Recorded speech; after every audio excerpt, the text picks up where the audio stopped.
अस्सलाम वालेकुम जी। आज हम पेयर 2 का चैप्टर 1 की रिव्यू एक्सरसाइज का क्वेश्चन नंबर 26 कर रहे हैं। ठीक है, ऑलरेडी ये मैंने लिखा हुआ है, इसको मैं आपको एक्सप्लेन करती हूँ।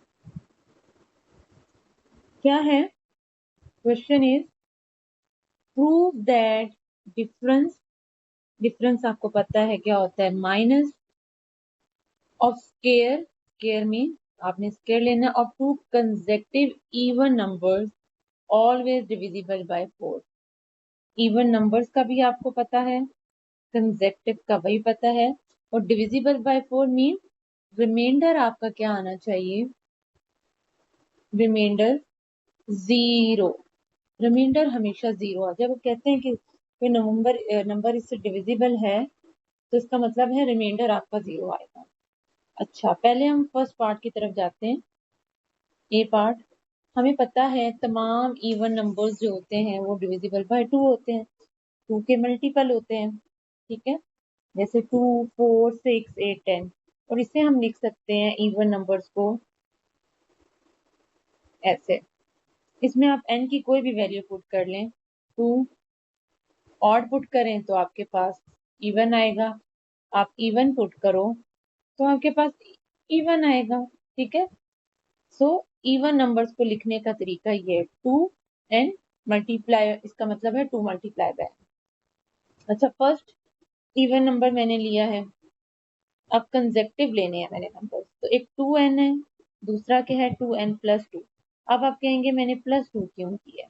प्लस 2 इस वजह से किया है, अगर मैं प्लस 1 करूं तो ये मेरा हमेशा क्या देगा? ऑड नंबर देगा, और ऑड नंबर हमें इधर रिक्वायर्ड नहीं है, पार्ट ए में रिक्वायर्ड नहीं है। मैंने देखो, पुट मैंने क्या किया? इवन नंबर आया मेरे पास, क्या है? Odd number. सपोज करें मैं इसमें पुट कर देती हूँ ऑड नंबर, मेरे पास क्या आएगा?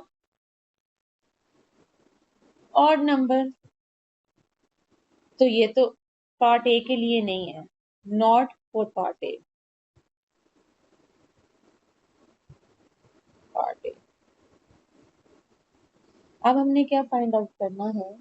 डिफरेंस किनका? कंसेक्टिव नंबर्स का। ये आपको पता है, दिस वन इज बिगर, तो मैंने माइनस कर दिया इनके स्केयर को। इधर आपके पास ये फार्मूला अप्लाई हो रहा है, ए प्लस बी होल स्केयर का।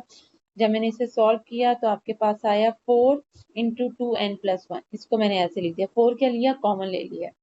और ये क्या है? फैक्टर ऑफ 4 है, और इट इज डिविजिबल बाय 4। कैसे डिविजिबल बाय 4 है वो आपको मैं बता देती हूँ।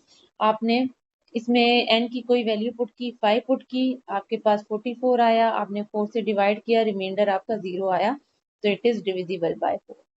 ठीक है, ये तो हमारा पार्ट ए हो गया। अब हम पार्ट बी की तरफ जाते हैं। कहते हैं is this statement true for odd number? क्या ये ऑड नंबर्स के लिए भी ट्रू है? हमें रीजन के साथ बताना है। अच्छा देखो, हमने let's change the colour, green कर लेते हैं। अच्छा, अभी मैंने आपको बताया था ये वाला पार्ट ए के लिए नहीं है, इसका मतलब है जब ये ऑड है, ऑड है, ठीक है, तो ये किसके लिए है? पार्ट बी के लिए। ये हमारे पार्ट बी के लिए, तो ऑड नंबर्स को रिप्रेजेंट करेंगे आप ऐसे, ये ऑड नंबर्स को। इसमें आप कोई भी वैल्यू डालो, 2n+1, 2। मैं एक दफा आपको दोबारा करके दिखा रही हूँ, तो आपके पास क्या आ जाएगा? +1 11। ऊपर भी मैंने आपको ये बता दिया इसका। अब हमने कंसेक्टिव नंबर्स फाइंड आउट करने हैं, तो बच्चों हम क्या करेंगे इसमें? ये हमारा ऑड नंबर की रिप्रेजेंटेशन है।